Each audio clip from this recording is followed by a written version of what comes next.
आज का मेरा टॉपिक है व्यक्तिगत विभिन्नता के अध्ययन की विधियाँ।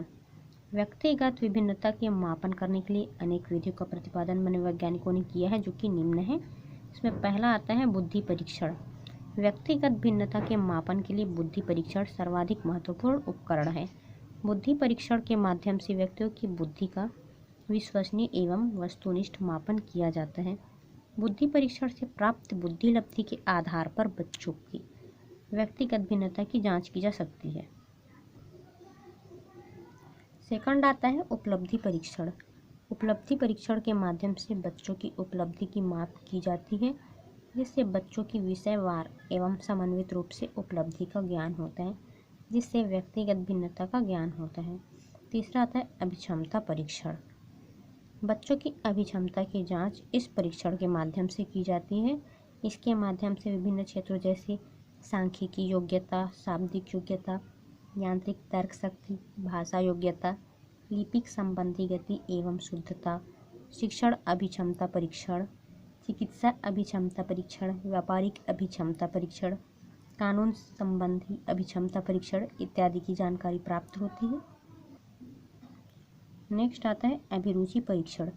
इस प्रकार के परीक्षण के द्वारा व्यक्ति की रुचि का ज्ञान होता है, जैसे व्यावसायिक रुचि प्रपत्र, शैक्षिक रुचि प्रपत्र दोनों ही रुचि का मापन करते हैं, जिससे रुचिगत विभिन्नता का ज्ञान होता है। नेक्स्ट है व्यक्तित्व परीक्षण। इस प्रकार के परीक्षण के द्वारा व्यक्तित्व के विभिन्न पक्षों का मापन होता है। व्यक्ति की विभिन्न गुणों का मापन जैसे अंतर्मुखी, बहिर्मुखी इत्यादि का ज्ञान होता है, जिससे व्यक्तिगत भिन्नता का ज्ञान होता है। नेक्स्ट है सृजनात्मकता परीक्षण। ऐसे परीक्षण में विभिन्न प्रकार के सृजनात्मकता परीक्षण शामिल होते हैं। इसके माध्यम से बच्चे की सृजनात्मक शक्ति का ज्ञान होता है। सृजनात्मक शक्ति भी प्रत्येक व्यक्ति में भिन्न भिन्न होते हैं।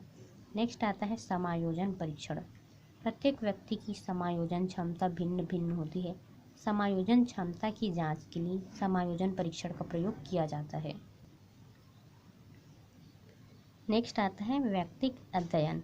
प्रत्येक व्यक्ति की विशिष्ट समस्या होती है, जो व्यक्तिगत अध्ययन के माध्यम से ज्ञात होती है। व्यक्तिगत अध्ययन के माध्यम से किसी भी विशेष इकाई का गहन एवं सूक्ष्म अध्ययन किया जाता है, जिससे व्यक्तिगत भिन्नता की जानकारी प्राप्त होती है। नेक्स्ट आता है संचित अभिलेख पत्र। संचित अभिलेख पत्र का रख रखाव शिक्षक व विद्यालय के माध्यम से किया जाता है। विद्यार्थी से संचित अभिलेख से भी व्यक्तिगत भिन्नता की पर्याप्त जानकारी प्राप्त होता है। अब हम देखते हैं व्यक्तिगत विभिन्नता का शिक्षा में महत्व। वर्तमान परिप्रेक्ष्य में छात्र केंद्रित विधियों का अधिक से अधिक प्रयोग करने पर बल दिया जा रहा है व संपूर्ण शिक्षा प्रणाली छात्र केंद्रित होते जा रहे हैं। शिक्षक व्यक्तिगत विभिन्नता को ध्यान में रखकर शिक्षण देने का प्रयास कर रहे हैं। इसमें पहला है छात्र वर्गीकरण में सहायक। व्यक्तिगत भिन्नता के आधार पर विद्यार्थियों का भिन्न भिन्न वर्गों एवं समूहों में विभाजन किया जा सकता है, जिसके आधार पर शिक्षण सरल एवं प्रभावी हो सकता है। सेकंड है विशिष्ट पाठ्यक्रम का निर्माण। व्यक्तिगत भिन्नता के आधार पर पाठ्यक्रम का निर्माण किया जाना चाहिए। विद्यार्थियों की आवश्यकता, रुचि, क्षमता, अभिवृत्ति, बुद्धि इत्यादि के आधार पर पाठ्यक्रम का निर्माण किया जा सकता है। थर्ड है बैठक व्यवस्था में सहायक। कक्षा में विभिन्न शारीरिक बनावट के विद्यार्थी अध्ययन कर रहे होते हैं, जैसे लंबे, छोटे, नाटे, मोटे, पतले इत्यादि। इनकी बनावट के आधार पर कक्षा की बैठक व्यवस्था को परिवर्तित किया जा सकता है। इसके अलावा कम दिखाई व सुनाई देने वाले विद्यार्थियों को सामने बैठाया जाना चाहिए। नंबर 4 है कक्षा का सीमित आकार।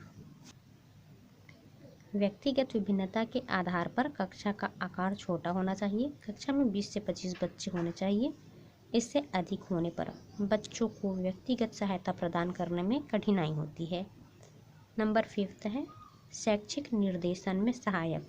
व्यक्तिगत विभिन्नता के माध्यम से शिक्षक को विद्यार्थियों की विविधता का ज्ञान होता है। इस ज्ञान के माध्यम से विद्यार्थियों की शैक्षिक उपलब्धि का ज्ञान होता है, जिसके माध्यम से शैक्षिक निर्देशन सरलता से प्रदान किए जा सकते हैं। व्यक्तिगत विभिन्नता के अध्ययन के बाद अब हम इसका निष्कर्ष देखते हैं। व्यक्तिगत विभिन्नता की जानकारी एक शिक्षक के लिए अति आवश्यक है। इस जानकारी के अभाव में प्रभावी शिक्षण किया जाना कठिन है। कक्षा में व्यक्तिगत विभिन्नता के माध्यम से ही बाल केंद्रित शिक्षण किया जा सकता है। इसका निष्कर्ष निकल कर आता है